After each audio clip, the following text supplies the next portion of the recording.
Shalom saudaraku kekasih di dalam Tuhan.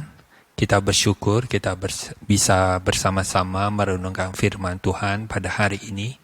Kiranya Roh Kudus menolong kita. Mari sebelumnya kita bersama-sama berdoa terlebih dahulu. Tuhan tolong kami agar kami dapat benar-benar lebih mengerti kehendak-Mu. Tuhan tolong kiranya lewat kuasa Roh Kudus-Mu. Tuhan agar kami benar-benar peka akan kehendak-Mu. Peka kepada bimbingan dan tuntunan daripada Roh Kudus-Mu, peka akan teguran daripada Roh-Mu. Kiranya firman-Mu pada hari ini, sungguh Tuhan menolong kami untuk lebih lagi takut akan Engkau, lebih lagi tulus untuk mengasihi Engkau. Di dalam nama Yesus kami berdoa. Amin. Saudara, tema hari ini yang saya angkat adalah ditipu perasaan saat disembuhkan oleh Tuhan. Saudara, mungkin kita tidak pernah memikirkan masalah hal ini, karena tidak seorang pun manusia mungkin dia merasa ditipu oleh perasaannya sendiri. Semua manusia merasa benar menurut pandangannya sendiri. Dan semua manusia juga mungkin tidak pernah merasa meragukan perasaannya sendiri atau meragukan penilaiannya sendiri. Ya, tanpa sadar mungkin kita bisa saja ditipu oleh perasaan kita saat bahkan kita mengalami berkat Tuhan, saat bahkan kita mungkin sedang sakit lalu disembuhkan oleh Tuhan. Saudara, saya sangat anjurkan sekali saudara mendengar tema renungan yang saya bawakan sebelumnya, yaitu jika pamer mujizat bisa jadi bagaimana, dan ada juga renungan sebelumnya yaitu yang saya angkat tentang keselamatan yang salah dimengerti, di mana di tema keselamatan yang salah dimengerti ini saya mengajak saudara untuk lebih sungguh-sungguh merenungkan arti anugerah keselamatan yang Tuhan sudah berikan buat kita. Mari saudara, kedua tema ini, jika pamer mujizat bisa jadi bagaimana, dan juga tema yang ini, keselamatan yang salah dimengerti, ini sangat erat kaitannya dan sangat membantu saudara untuk memahami tema yang saya sharingkan pada hari ini. Saudara, langsung saja kita baca di dalam Yeremia pasal 17 ayat 9 dan 10. Betapa liciknya hati, lebih licik daripada segala sesuatu. Hatinya sudah membatu, siapakah yang dapat mengetahuinya? Akulah Tuhan yang menyelidiki hati, yang menguji batin untuk memberi balasan kepada setiap orang setimpal dengan tingkah langkahnya, setimpal dengan hasil perbuatannya. Di sini sangat jelas dikatakan Tuhan memberi balasan kepada setiap orang setimpal dengan tingkah langkahnya, setimpal dengan tingkah hasil perbuatannya. Jadi pada saat kita mengalami kesembuhan, kita secara langsung juga dapat menilai bahwa sesungguhnya hidup kita masih baik di hadapan Tuhan. Buktinya, Tuhan mendengar doa kita. Buktinya, Tuhan mau menyembuhkan kita. Dan kita melihat di satu sisi bahwa kesembuhan yang dari Tuhan itu adalah balasan yang Tuhan berikan kepada kita, karena kita baik kepada Tuhan, karena kita punya hubungan yang baik dengan Tuhan. Ya, karena kita selama ini masih ke gereja, masih suka beri perpuluhan kepada gereja dan sebagainya, ya sedikit banyak juga masih suka menolong orang. Dan kita melihat bahwa di satu sisi, kesembuhan yang kita alami ini adalah suatu balasan yang Tuhan berikan kepada kita. Dan tentu hal ini, kalau dilihat dari satu sisi ini, sangat-sangat membahayakan kehidupan rohani kita. Ingat, saudara, ayat di atas, ayat 9 dikatakan, betapa liciknya hati, lebih licik daripada segala sesuatu, hatinya sudah membatu, siapakah yang dapat mengetahuinya? Mari saudara kita renungkan bahwa tabiat dan karakter yang terlihat adalah cerminan dari hati. Maka Alkitab katakan, jagalah hatimu dengan segala kewaspadaan, karena dari situlah sumber kehidupan. Hati yang membatu melukiskan tabiat dan karakter yang buruk. yang sudah sangat sulit untuk diubah. Hatinya sudah membatu. Kalau dalam peribahasa Cina dikatakan ibarat gunung, ya, sifat-sifat dasar kita, sifat tabiat kita yang buruk, sifat tabiat kita, karakter kita ini ibarat gunung yang semakin besar, semakin kokoh, dan akan sangat sulit untuk dipindahkan atau akan sangat sulit untuk diubah. Dapatkah dibutuhkan waktu yang singkat, hanya dalam hitungan hari, dalam hitungan waktu yang singkat, untuk mengubah dan perbaiki tabiat kita yang buruk ini, yang sudah secara tanpa kita sadari sudah perlahan-lahan terbentuk dari mulai kita kecil, remaja, dewasa, dan bahkan setelah kita berumah tangga. Dapatkah dibutuhkan waktu yang singkat untuk mengubah atau memperbaiki tabiat yang buruk yang sudah dibentuk bertahun-tahun? Saudara, apakah COVID-19 ini, COVID-19 ini adalah suatu peringatan atau ujian daripada Tuhan? Tentu banyak perenungan, tentu banyak hal yang dapat kita renungkan dari COVID-19 ini. Saudara, terima keselamatan berarti menerima kasih Allah. Ini yang di tema selanjutnya yang saya bilang, keselamatan yang salah dimengerti. Di situ sudah saya bahas tentang hal ini. Tapi di sini saya coba mengulang lagi sedikit bahwa terima keselamatan berarti menerima kasih Allah. Setelah menerima kasih Allah, maka sudah selayaknya kita mau membalas kasih Allah dengan tulus.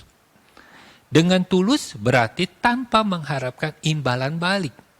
Kalau saya membalas kasih Allah, maka saya tidak lagi mengharapkan sedikit pun Tuhan membalas saya, memberkati saya, atau nantinya saya diizinkan masuk surga. Jadi kasih kita kepada Allah tujuannya bukan karena berkat Tuhan, bukan juga karena surga. Saudara, apakah Allah ingin ketulusan iman kita diuji kualitasnya? Jelas. Di 1 Petrus pasal yang 1 ayat 6 dan 7. Dan banyak juga ayat-ayat Alkitab yang lainnya. Cuman kita baca di 1 Petrus pasal yang pertama.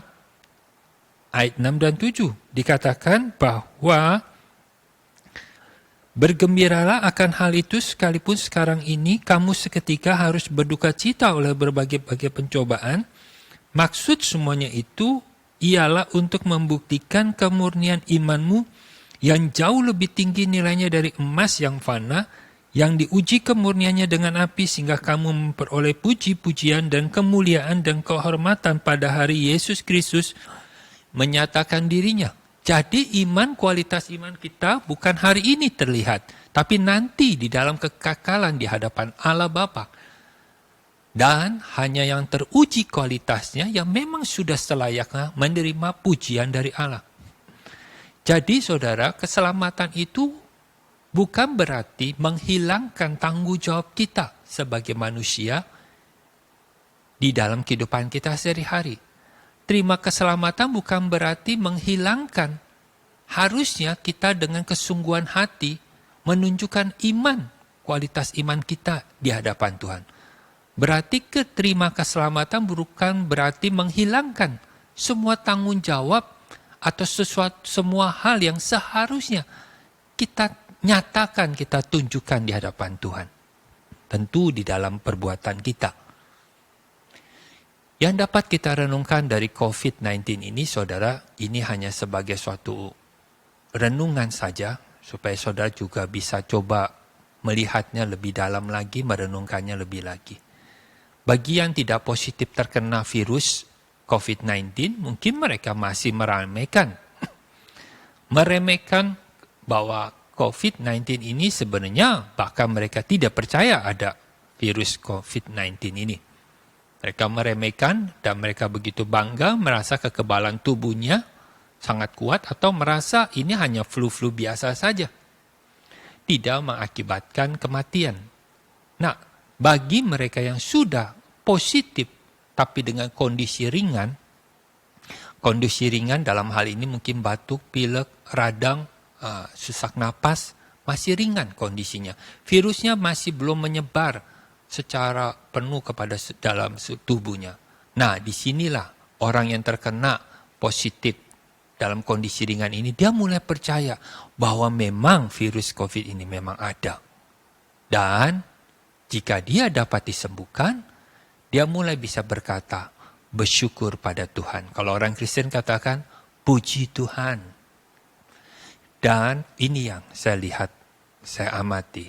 Mulailah banyak orang Kristen yang sudah sembuh dari COVID-19, yang tadinya sebelumnya hidup kekristenannya kurang sungguh-sungguh, kurang benar-benar takut akan Tuhan, tidak ada persekutuan yang intim dengan Tuhan, jarang bersatu teduh dengan intim dengan Tuhan, bersungguh-sungguh, pelayanan juga asal-asalan. Kalau dia terkena COVID dan disembuhkan, ya dia mulai percaya diri bahwa dia sesungguhnya termasuk orang baik yang juga dikasih Tuhan, yang mendapat balasan dari Tuhan. Tadi dikatakan Tuhan membalas orang menurut perbuatannya.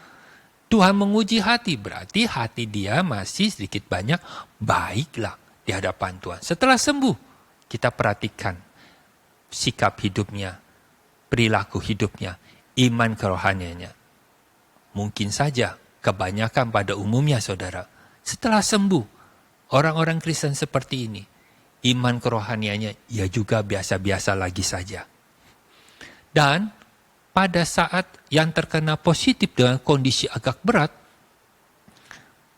dia mulai percaya juga bahwa virus COVID ini memang ada. Dan karena dia kondisinya berat, dia sungguh-sungguh berdoa pada Tuhan.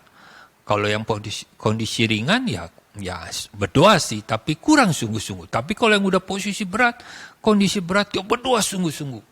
Dan kalau sembuh, ya sama dengan kondisi yang kedua. Bersyukur pada Tuhan, mulai percaya dirinya termasuk orang baik yang dikasih Tuhan. Tapi selanjutnya, iman kerohaniannya, kehidupan kerohaniannya, ya biasa-biasa lagi saja. Akulah Tuhan yang menyelidiki hati, yang menguji batin, dan memberi balasan kepada setiap orang setimpal dengan langkahnya. Ingat saudara, ini firman Tuhan dibaca bukan hanya ayat ini saja, tapi juga dibaca ayat-ayat firman Tuhan yang lainnya, bahwa dikatakan manusia selalu menilai langkah hidupnya lurus menurut pandangannya sendiri. Amsal 21 ayat yang kedua. Itu berarti kita mudah tertipu oleh perasaan kita.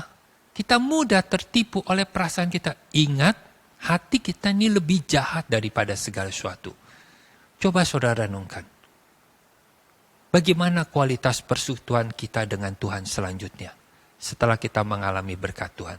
Bagaimana kualitas pelayanan kita di gereja? Bagaimana gaya hidup kita sehari-hari, di kantor, di rumah, dengan teman-teman? Apakah kita sudah menunjukkan bahwa kita adalah orang yang benar-benar takut akan Tuhan dan sungguh-sungguh tulus mengasihi Tuhan, sungguh-sungguh beriman, sungguh-sungguh punya kehidupan rohani yang kuat, yang matang, yang bertumbuh di hadapan Tuhan? Ingat, bukan saudara yang menilai, tapi Tuhan yang menyelidiki hati dan menguji batin.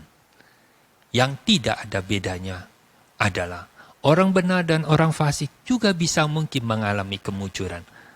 Orang yang tidak takut akan Tuhan pun juga bisa mengalami kesembuhan dari COVID-19.